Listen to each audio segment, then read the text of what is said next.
नमस्कार सभी को। एलाइजा की वीडियो सीरीज में आज हमारा लास्ट टाइप है जिसका नाम है कॉम्पिटिटिव एलाइजा।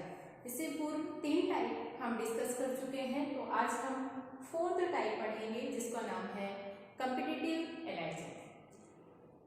कॉम्पिटिटिव एलाइजा में सबसे पहले जो स्टेप है उसमें हम क्या करेंगे कि माइक्रो टाइगर प्लेट, हम तीनों वीडियोज में हम बता चुके हैं कि जो भी हम एलाइजा परफॉर्म करेंगे वो एक प्लास्टिक से बनी हुई प्लेट में परफॉर्म करेंगे जिसका नाम है माइक्रो टाइगर प्लेट। और उन्हीं प्लेट के में जो डिफरेंट वेल्स बने हुए होते हैं उन वेल्स में हम ये रिएक्शन परफॉर्म करते हैं। तो एक वेल का एग्जाम्पल हम यहाँ लेते हैं।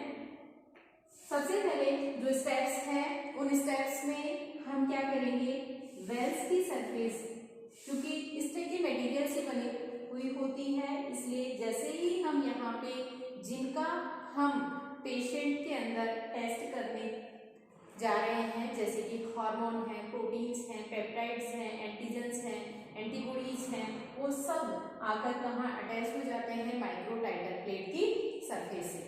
तो कॉम्पिटिटिव एलाइजा में चूंकि 2 टाइप के एंटीजेंस के मध्य एंटीबॉडी से बाइंड होने में कंपटीशन होता है, इसलिए इस टेक्निक को हम क्या नाम देंगे, कॉम्पिटिटिव एलाइजा। तो देखते हैं, सबसे पहले हम यहाँ पे कैप्चर्ड एंटीबॉडी अप्लाई करते हैं। एंटीबॉडी क्या करेंगे, अप्लाई करेंगे। वो एंटीबॉडी यहाँ पर वेल्स की सरफेस से जाकर क्या हो जाएगी, अटैच हो जाएगी। उसके बाद वही ये एंटीबॉडी हम वो एंटीबॉडी लेते हैं जिस एंटीजन का हम पता लगाना चाह रहे हैं। मान लो किसी पर्सन के अंदर HIV डिजीज का हमें पता लगाना है, तो HIV एंटीजन से बाइंड होने वाली स्पेसिफिक एंटीजन यहाँ पे लेते हैं जो हमारे लिए नॉन होती है। उसके बाद हम क्या करेंगे, वो स्टेप अप्लाई करेंगे ताकि सरफेस से बाइंडिंग के अलावा कोई फ्री एंटीबॉडी यहाँ पर प्रेजेंट है तो वो उसके दौरान बाहर निकल जाएंगे। सेकेंड स्टेप में हम क्या करेंगे, BSA प्रोटीन अप्लाई करते हैं। वही बॉबिन सीरम एल्बुमिन प्रोटीन है जो कि नॉन रिएक्टिव प्रोटीन होती है। ये प्रोटीन खाली स्थानों पर, सरफेस पर जो खाली स्थान बचे हैं जहां पर एंटीबॉडी बाइंड नहीं हुई है, ऐसी जगह से आकर अटैच हो जाती है ताकि नेक्स्ट स्टेप में जब सेकेंडरी एंटीबॉडी या एंटीजन अप्लाई करें तो वो यहाँ पर आकर अटैच नहीं हो। अब हम क्या करेंगे, कॉम्पिटिटिव एलाइजा में हम 2 तरह की चीजें लेते हैं। मान लो एक हमने क्या लिया, पेशेंट का ब्लड सैंपल लिया और उसी ब्लड सैंपल से हमने सीरम कलेक्ट किया। दूसरा हमारे पास इस स्पेसिफिक एंटीबॉडी से रिलेटेड नॉन एंटीजेंस होते हैं और ये नॉन जो एंटीजन होंगे वो एक स्पेसिफिक एंजाइम से अटैच होते हैं।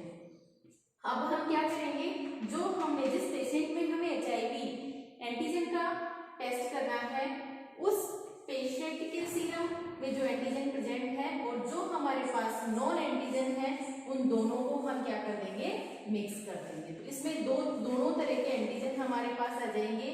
ऐसे एंटीजन जो कि एंजाइम से लिंक्ड हैं और वो एंटीजन जो कि ब्लड पेशेंट के सीरम से यहाँ पे आए हैं।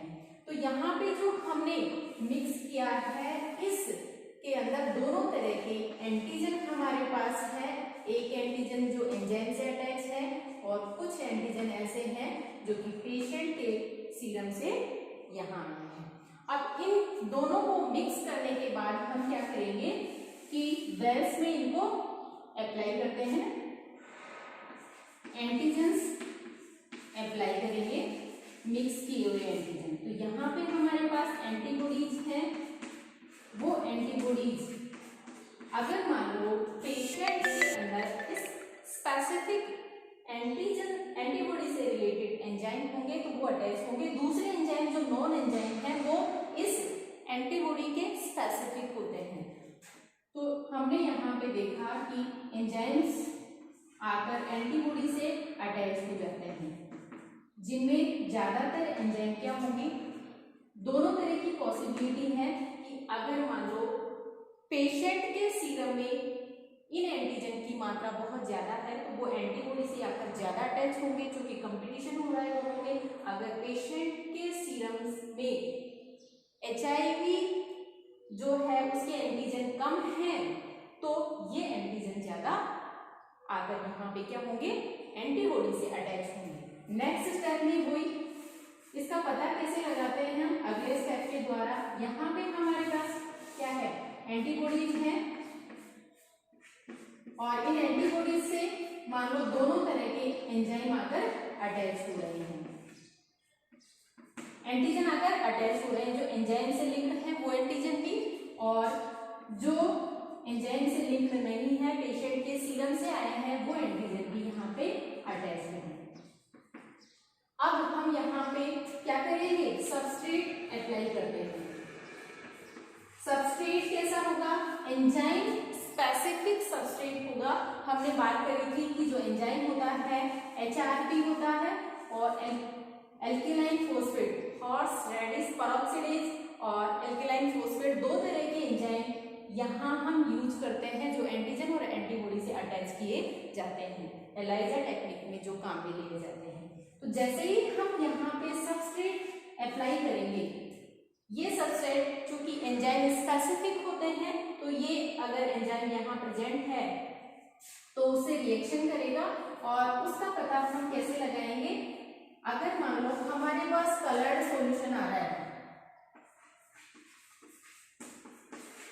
तो ये स्पेसिफिक एंजाइम ज्यादा प्रेजेंट है, कलर की डेंसिटी जितनी ज्यादा होगी स्पेसिफिक एंजाइम उतने ज्यादा होंगे। अगर कलर की डेंसिटी कम है तो स्पेसिफिक एंजाइम जो एंटीजन है जो स्पेसिफिक एंजाइम से जुड़े हुए हैं उनकी मात्रा कम होगी, और पेशेंट के अंदर HIV जो है एंटीजन है उसकी मात्रा ज्यादा होगी। ये डेंसिटी जो कलर है उसकी मात्रा कितनी आई उसके आधार पर, उसकी डेंसिटी के आधार पर हम पता लगा रहे हैं। अगर मान लो कलरलेस सॉल्यूशन आ रहा है,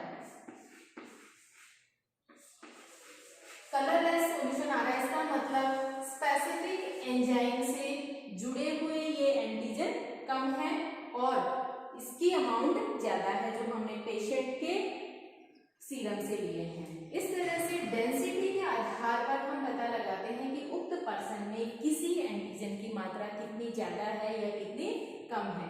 अब हम देखते हैं कि ऑप्टिकल डेंसिटी के बेसिस पे हम कैसे पता लगाएंगे, किस तरह से हम ऑप्टिकल डेंसिटी ज्ञात करते हैं। कॉम्पिटिटिव एलाइजा के अंदर हमने देख लिया कि दोनों एंजाइमों में कंपटीशन होता है, इसीलिए इस टेक्निक का नाम हमने क्या दे दिया है, कॉम्पिटिटिव एलाइजा। अब हम देखते हैं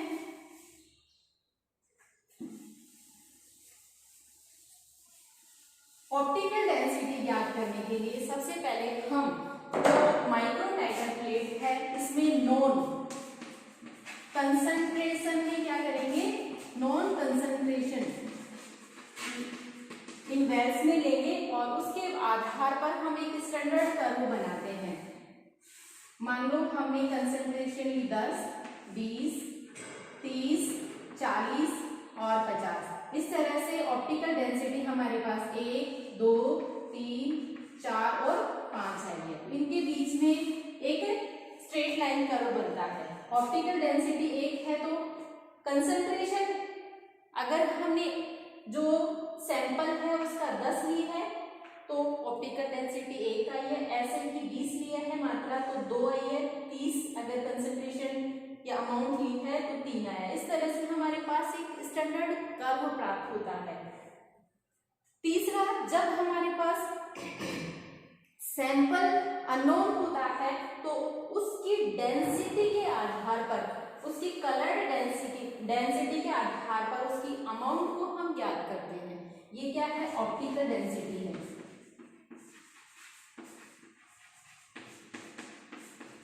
और ये क्या है, कंसंट्रेशन ऑफ सैंपल। अब मान लो हमारे पास जब हम लास्ट में यहाँ एंजाइम डालकर हमारे पास कलर्ड सॉल्यूशन आता है तो हम इस माइक्रोटाइटर जो प्लेट है उसको माइक्रोटाइटर रीडर में रखते हैं। माइक्रोटाइटर रीडर, और वो माइक्रो टाइटर रीडर क्या करेगी, उसकी ऑप्टिकल डेंसिटी बताएगी कि जो कलर सॉल्यूशन आया है उसकी डेंसिटी क्या है। तो मान लो हमारे पास कोई अननोन सैंपल है, तो हमने उसकी कलर डेंसिटी कितनी प्राप्त करी है, 1 है। तो हम जो स्टैंडर्ड हमारे पास मैप है, जो ग्राफ है, स्टैंडर्ड ग्राफ है, उससे पता लगाएंगे कि एक जो डेंसिटी है वो कब आती है।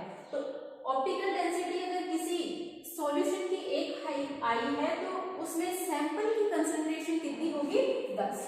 तो इस तरह से हम उसका पता लगा लेते हैं। मान लो हमारे पास ऑप्टिकल डेंसिटी 4 आई है, तो हम स्टैंडर्ड कर्व के आधार पर पता लगाएंगे कि अगर ऑप्टिकल डेंसिटी 4 है तो सैंपल की कंसंट्रेशन कितनी होगी, 40।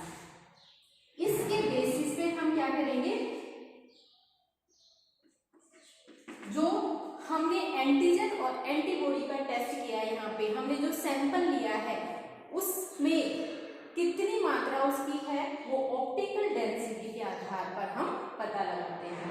और वो किससे मैच करके पता लगाएंगे, एक हमारे पास नॉन स्टैंडर्ड कर्व होता है जिसमें ऑप्टिकल डेंसिटी दी हुई होती है और सैंपल की कंसंट्रेशन दी हुई होती है। ये अलग अलग एंटीजन और अलग अलग एंटीबॉडी की में अलग अलग तरह का स्टैंडर्ड कर्व होता है। इस तरह से एलाइजा टेक्निक के द्वारा हम किसी भी पेशेंट के अंदर कौन सी एंटीजन एंटीबॉडी प्रेजेंट है या कौन सी एंटीजन प्रेजेंट है उसका पता लगाकर बीमारी का पता लगाते हैं। Thank you. नेक्स्ट वीडियो में हम एड्स